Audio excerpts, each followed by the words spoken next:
সারা পৃথিবীতে এখন সবচাইতে বেশি মাজলুম জাতি আমরা মুসলিমরা। যারা মানবাধিকারের কথা বলে আমাদের পাশের এই দাদা বাবুরা, সবচাইতে বেশি মানবাধিকার লঙ্ঘন হয় তাদের দেশে। আপনি দেখেন, ওরা আমাদেরকে এই কথা জানায় যে আমাদের দেশে সংখ্যালঘু নির্যাতন হয়। এটা মিথ্যা কথা। ইসকনের বিরুদ্ধে যেটা হয়েছে, এটারা হিন্দু না। এটা হিন্দু কিসের? ইসকন হিন্দুদের সংগঠন নয়। এর প্রতিষ্ঠাতা যেই লোকটা প্রভুপাদ স্বামী, একটা ইহুদি, খ্রিস্টান চার্চে লেখাপড়া করে হিন্দুদের কিছু মানুষকে মোটিভেশন করে ও একটা নতুন হিন্দুদের ধর্মের বদনাম করার জন্য এই কাজটা আরম্ভ করেছিল। সুতরাং ইসকনের নাম নিয়ে আপনি বিশৃঙ্খলা করবেন, আপনাদেরকে কিছু বললে আপনি তারা দুনিয়ায় জানাবেন যে আমাদের সংখ্যালঘু নির্যাতন হচ্ছে। আজকে ভারতে তাকান, অনেক মসজিদ ভেঙ্গে ভেঙ্গে তারা আজ মন্দির বানাচ্ছে। এই কথা বলেন না কেন? বাংলাদেশে ইতিহাস আছে যে কোন মন্দির ভেঙে আমরা আজ পর্যন্ত মসজিদ বানিয়েছি? গতকাল ওরা জানিয়েছে আজমির শরীফের নিচে নাকি 1000 বছর আগে মন্দির ছিল, এখন ওইটা ভেঙে মন্দির বানাবে। এই ভুয়া কথা তুলে যদি আজমির শরীফে হাত দিতে চান, বাংলাদেশের ঢাকার ইসকন মন্দির যেটা স্বামীবাগে, এখন যদি বলি যে এটা 500 বছর আগে এখানে মসজিদ ছিল, এখন নেন খেলা। আর জালেমরা যখন কারাগারে যায়, জালেমরা যখন আদালতে ওঠে, তখন আমার মাঝে মাঝে মনে হয় দেখ কেমন লাগে। আমাদের যখন নিয়ে যেত আদালতে মাজায় দড়ি দিয়ে, ওরা ফিসাফিসি করতো, এর কাছে ও বলতো দেখ কেমন লাগে। এখন আপনাদের এই দৃশ্য দেখে তো আমার মনে হচ্ছে দেখ কেমন লাগে। আজমির শরীফে হার দেবেন দেন, আল্লাহর ঘর মসজিদ গুলো ভাঙছেন ভাঙেন, 2-3 বছর পরে দেখবেন সারা পৃথিবীর যেখানে হিন্দু আছে, তখন বলা হবে যে এখানে 1000 বছর আগে আমাদের মসজিদ ছিল। কি করবেন তখন? আপনাদের সংখ্যায় তো বেশি না, তামাম দুনিয়ায় সবচাইতে বেশি খ্রিস্টান ধর্মের মানুষ, এরপরে আমরা। এক কথা বলে না কেন? খ্রিস্টান 250 কোটি আর আমরা 200 কোটি, হিন্দু আছে 130 কোটি। এক একজন যদি এক একজনকে আপনি ভাগ করে দেন, তাও তো পারবেন না। সুতরাং যে ষড়যন্ত্র আরম্ভ করেছেন, এটা থামান। ইউনূস সাহেবের এক কথায় আপনার সব উল্টাপাল্টা হয়ে গেছে, তাও তো কিছু করে নাই। ইউনূস সাহেব যদি যা বলেছিল ওইটা করতো, এতক্ষণ পর্যন্ত ভারত এই 7 সিস্টার সব ভেঙে গুড়িয়ে যেত। ওনাকে দুর্বল মনে করবেন না, ওনার পেছনে যা আছে আপনি টের পাচ্ছেন না। আজকে সকালবেলা আমি 45 মিনিট দেখেছিলাম আমাদের টক শো গুলো, পাগল হয়ে গেছে। এই জন্য যেটা রেকর্ড হচ্ছে সারা দুনিয়ায় যাবে। এটা শুধু এখানে সীমাবদ্ধ নেই। এই জন্য কথাগুলো বললাম। যারা এই ষড়যন্ত্রে মেতে আছেন, কিছু দালাল মিডিয়া সহ, আপনারা থামবেন।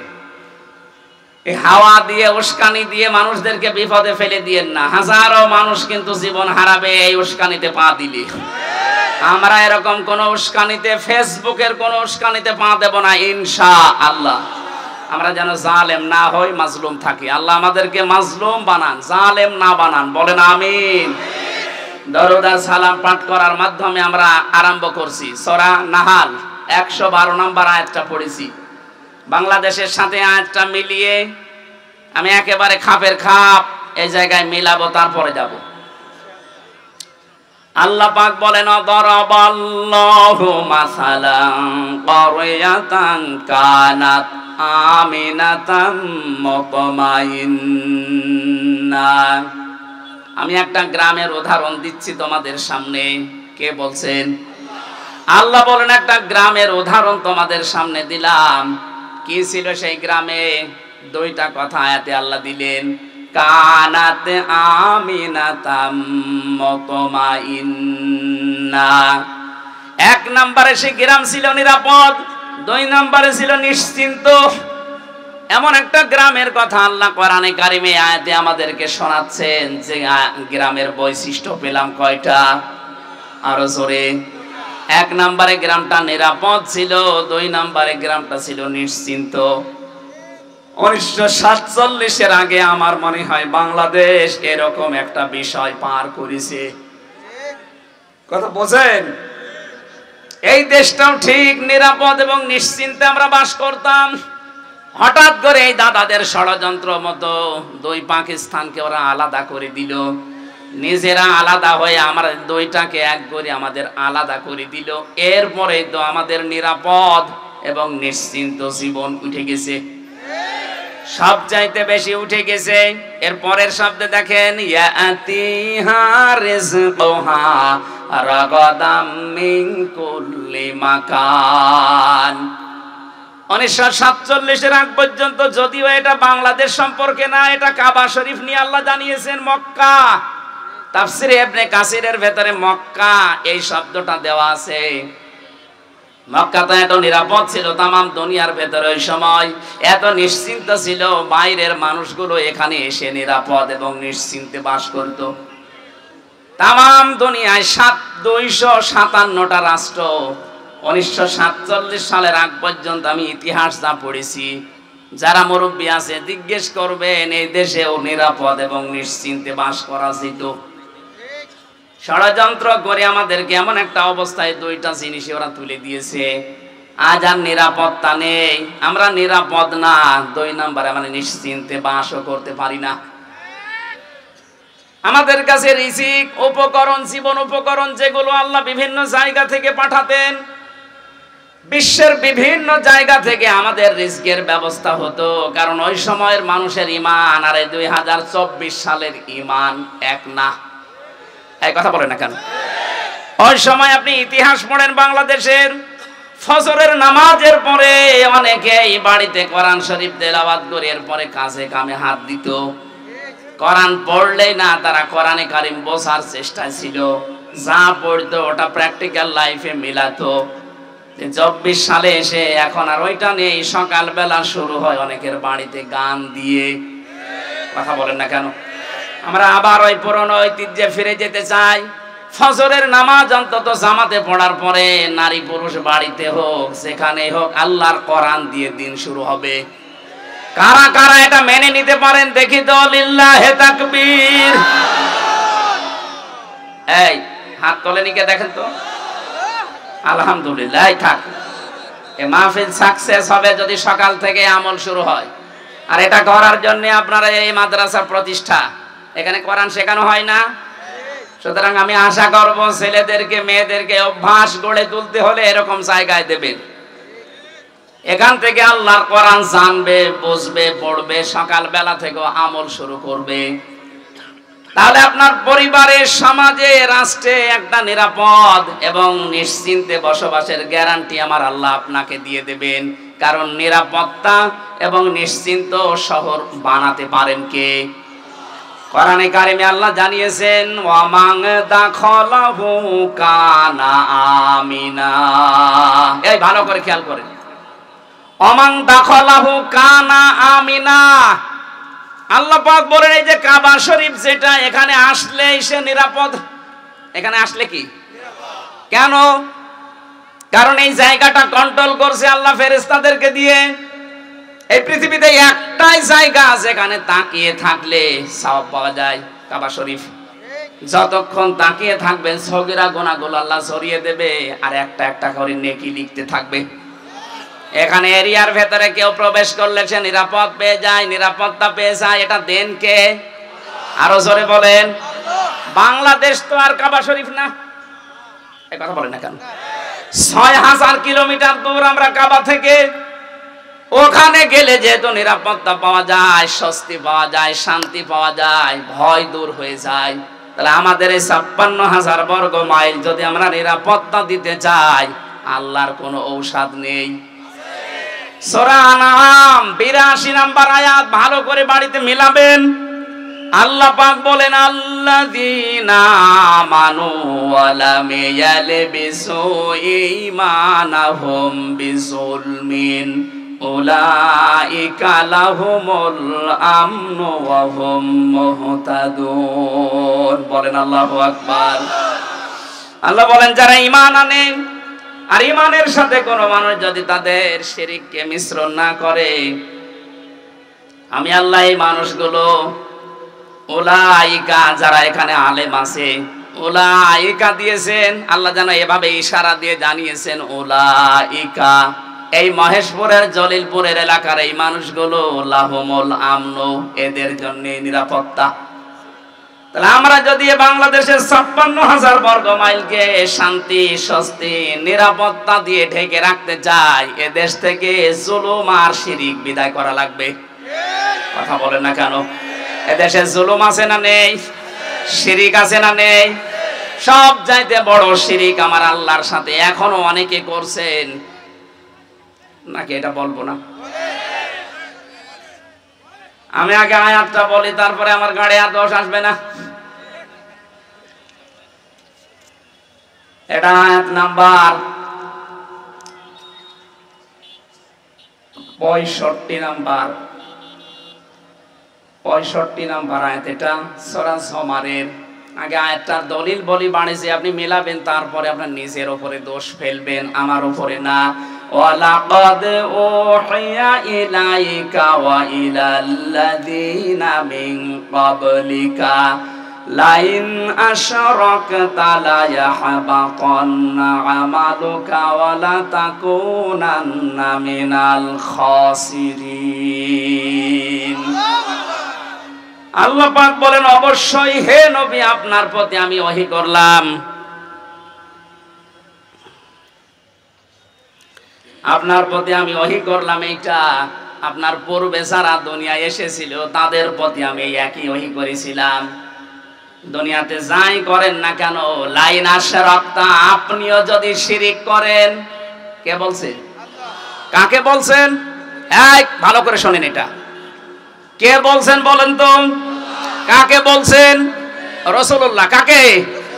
আল্লাহ। লাইন আশরাকতা, যদি আপনিও শিরিক করেন, লা ইয়াহবাতান্না আমালুকা, আপনি যত আমল করেছেন দুনিয়ায় সব আমি আল্লাহ নষ্ট করে দেব, ধ্বংস করে দেব, ব্যর্থ করে দেব। এতটুকু আল্লাহ শেষ করেননি, ওয়ালা তাকুনান্না মিনাল খাসিরিন। লামে তাকিদ নুনে সাকিলা। আল্লাহ বলেন, আমি গ্যারান্টি দিয়ে বলছি আপনাকে আমি ক্ষতিগ্রস্তদের ভেতরে ফেলে দেব। নবীকে যদি আল্লাহ বলতে পারে, আমরা কোথাকার কে?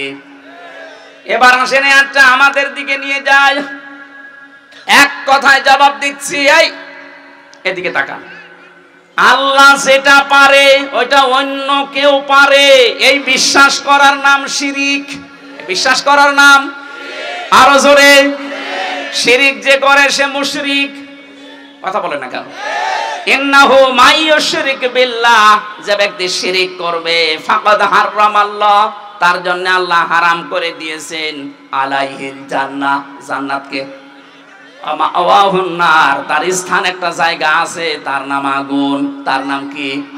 ওয়ামালিজ জালিমিনা মিন আনসার।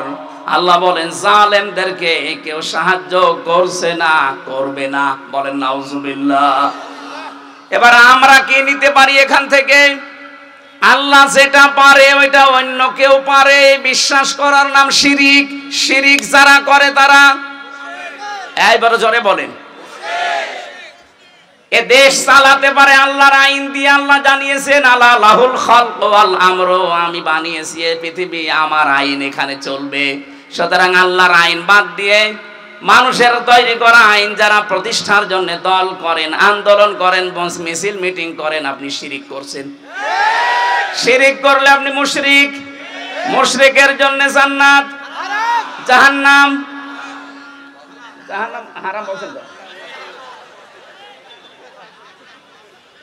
আমি আশা করছি বোঝাতে পেরেছি, এরপরে আর নামা লাগবে না। আর একটা টাচ দেই, আন্নাল কুওয়াতা লিল্লাহি জামিআ, সব ক্ষমতার উৎসকে। আরো জোরে বলেন, যে যারা বলে ক্ষমতার উৎস জনগণ, তারা শিরিক করছে। শিরিক করলে লোকটা মুশরিক হয়ে গেলে লোকটা, আর কি বলা যায় বলেন তো?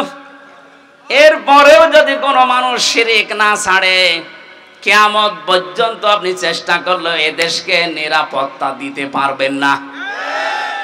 আল্লাহ নিজে জানাচ্ছেন, যারা ঈমান আনে আর ঈমানের সাথে শিরিক মিশ্রণ না করে, শিরিক মিশ্রণ যারা না করে তাদেরকে আমি নিরাপত্তার দায়িত্বে নিয়ে নিলাম, তারাই নিরাপত্তার হকদার।